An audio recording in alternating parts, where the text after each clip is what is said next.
Bonjour et bienvenue dans le deuxième JT d'Auguste News. Je suis Louise et voici Anna.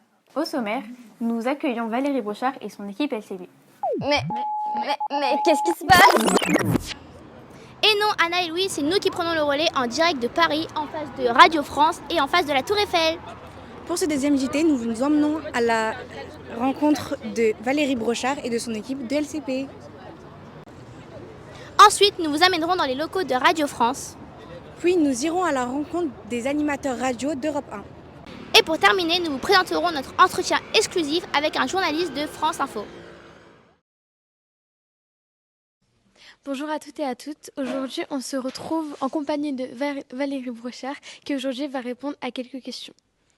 Bonjour. Bonjour. Quel est votre parcours professionnel et comment devient-on journaliste chez LCP? Alors, j'ai pas fait d'école de journalisme et c'est très important de le savoir parce que c'est pas parce qu'on a fait une école de journalisme qu'on ne peut pas ou devenir journaliste. Donc voilà, c'est pas forcément la voie officielle. Et moi, j'étais juste très très très curieuse et j'avais très très très envie de faire ce métier. Donc je me suis un petit peu formée toute seule. J'ai fait beaucoup de montage, ce que vous savez tous un peu faire. Et j'ai lu, posé des questions et j'ai fait un stage. J'ai fait un stage à la chaîne parlementaire, ils m'ont gardée. Donc voilà, c'est comme ça que ça a démarré. Pourquoi avoir décidé de présenter l'émission Z? Alors ça, j'en suis très fière. C'est une idée que j'ai eue pendant le Covid. Et j'en avais marre d'entendre beaucoup trop de gens à mon goût dire que les collégiens, les enfants, les lycéens qui regardaient trop la télé, qui étaient complètement bêtes, n'allaient plus pouvoir ni penser, ni réfléchir, qu'ils étaient perdus, voilà, etc. Et je me suis dit que c'était stupide de penser ça et que et vous le prouvez à chaque émission et à chaque tournage, ça fait 3 saisons maintenant. Donc ça fait pas mal d'établissements et pas mal d'enfants différents. Et vous prouvez à chaque fois qu'il suffit simplement de vous proposer des choses, comme le font tous les jours vos professeurs en fait, pour qu'il y ait de la matière et que vous ayez envie de réfléchir, de poser des questions, de vous intéresser à un sujet tout simplement. Donc c'est né de ça, c'est né de cette espèce de colère que j'avais en entendant beaucoup trop de gens dire ça, que les jeunes, la jeunesse de France était perdue pour la France et que voilà, j'étais intimement convaincue et persuadée que ce n'était pas le cas et vous le prouvez à chaque tournage. Voilà, c'est comme ça que c'est né. Qu'est-ce qui vous plaît le plus dans votre métier, notamment dans l'émission Z? La rencontre avec vous. Voilà, il n'y a que ça qui m'intéresse. Après, je trouve ça trop chouette de regarder en tout cas de vous proposer des documentaires. L'idée, c'est que ce que moi je préfère le plus dans cette émission, c'est exactement ce qu'on vient de faire là, c'est le tournage. Parce qu'après, oui, alors il y a de la préparation avant, vous avez énormément travaillé dessus. Moi, je récupère un peu votre travail et je l'agence un petit peu comme je vous l'expliquais. Et puis après, il y aura 3 jours de montage. Donc pendant 3 jours, on va tout regarder, tout scruter, tout découper, tout remettre avant, après. Enfin voilà, on va essayer de faire plein de choses pour la rendre la plus... Et puis pour qu'elle rentre dans une case aussi. Moi, je mettrais tout sans rien retoucher. Mais voilà, il faut remplir aussi, on fait ça pour la télévision, et la télévision, elle répond à des codes, et notamment à des cases horaires. Donc une émission, elle doit faire 52 minutes, 90 minutes, enfin c'est pas pris au hasard, on fait pas ce qu'on veut. Donc là, en l'occurrence, cette émission, elle doit faire 1h26 minutes et 30 secondes. Ah, donc c'est très précis. Exactement. Donc l'idée, c'est que moi, je m'arrange pour que toutes vos remarques et toute votre réflexion, elle rentre dans ce temps qui m'est imparti. Voilà. Auriez-vous des conseils à donner à des apprentis journalistes? D'être curieux. Il n'y a pas d'autres conseils. Il n'y a pas d'autres conseils. Il faut juste être curieux. Et si on est curieux et qu'on a envie de poser des questions, on les pose et c'est tout. Et on accepte plus ou moins les réponses qu'on nous donne. Donc après, on les travaille, on les met en... Voilà, on en fait ce qu'on veut derrière, mais il n'y a pas vraiment de conseil. L'idée, c'est d'être curieux. Curieux, curieuse. Voilà. Si on l'est, on devient journaliste sans problème. Vraiment. Et dernière question, quel message est-il important de faire passer à l'occasion de la semaine de la presse et des médias? J'ai pas préparé. J'en sais rien. Je sais pas. Quel message? De vous faire confiance en fait Je crois que c'est ça. Le message, ce serait de vous faire confiance et de vous écouter quand vous avez envie de creuser un sujet, quel qu'il soit.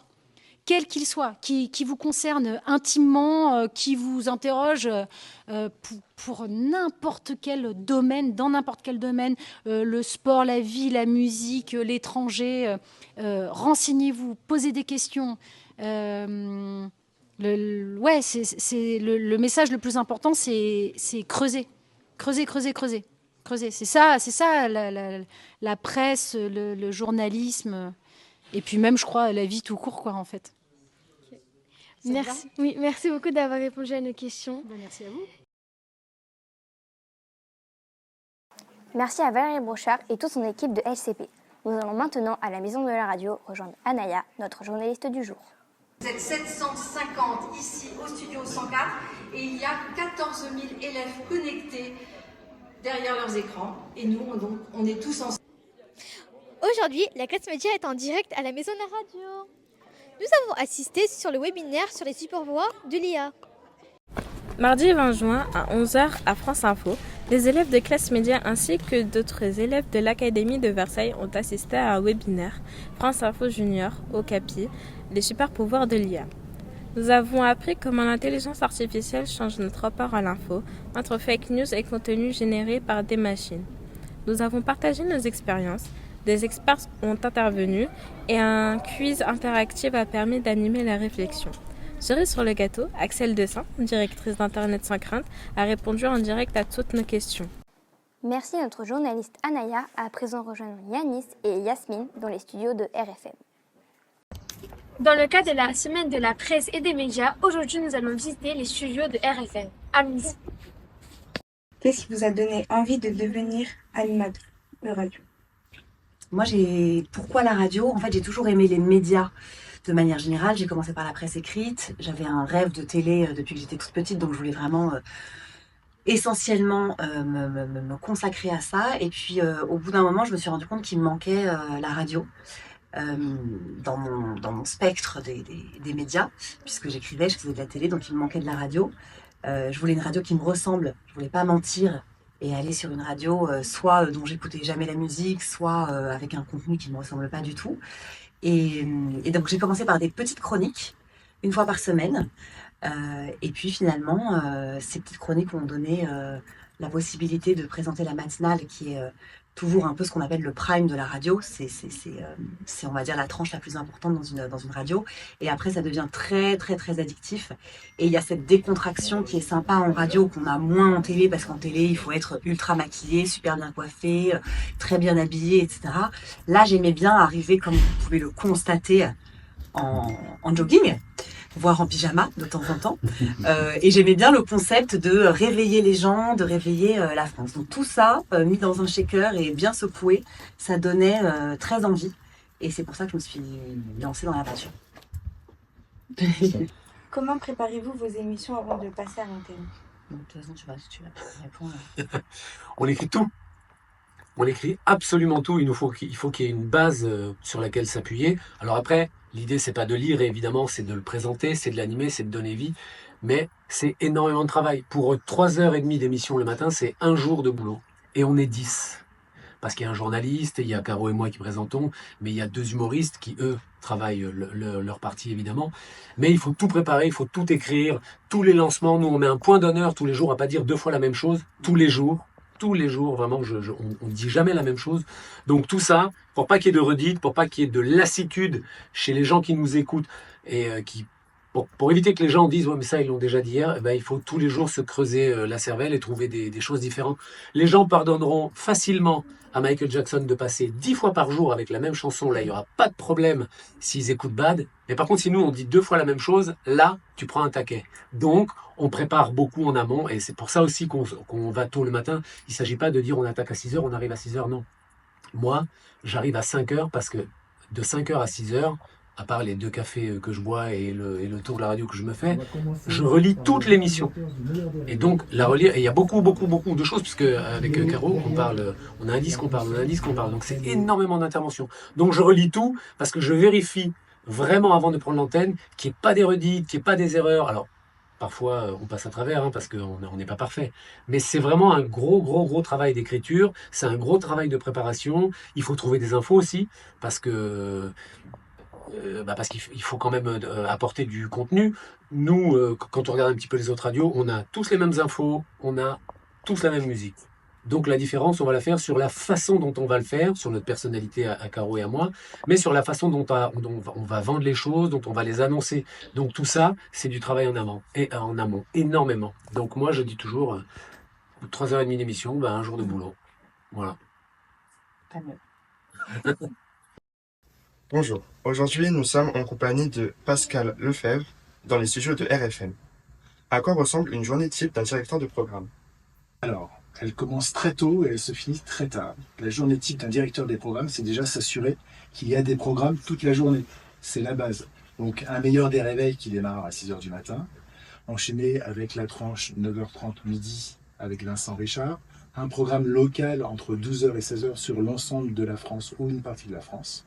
Ce qu'on appelle un drive, c'est l'émission du soir de 16h à 20h, et une émission spécialisée musique RFM partie 90 de 20h à 22h, suivie du meilleur de la musique jusqu'à minuit, et après, full musique, que de la musique de minuit à 6h du matin, en automatique, mais une présence tout le reste de la journée. Donc il faut s'assurer qu'il y ait des animateurs, qu'il y ait une programmation, qu'il y ait les chroniques qui soient prêtes, voilà.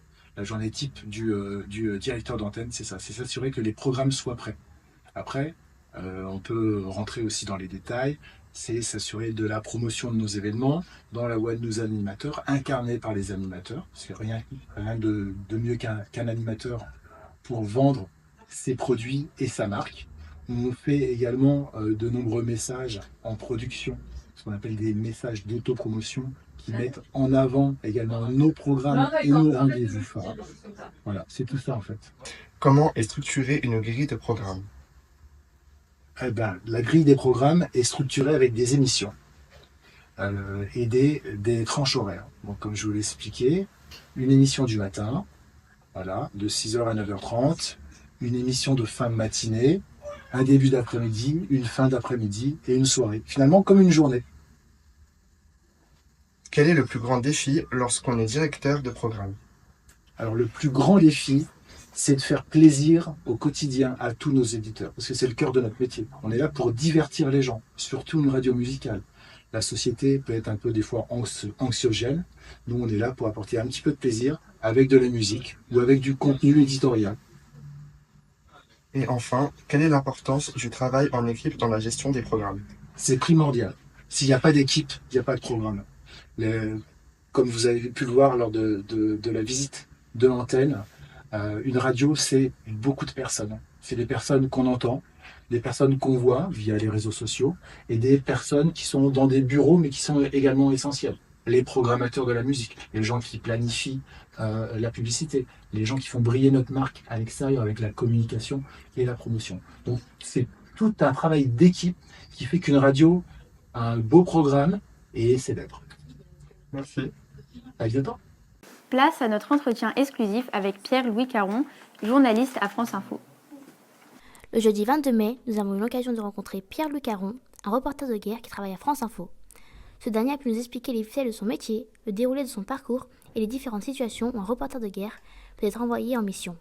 À travers son métier, Pierre risque sa vie pour informer les populations de ce qui se passe dans le monde. Bonjour à tous. Aujourd'hui, nous nous retrouvons au collège Auguste Renoir avec Pierre-Louis, reporter chez France Info.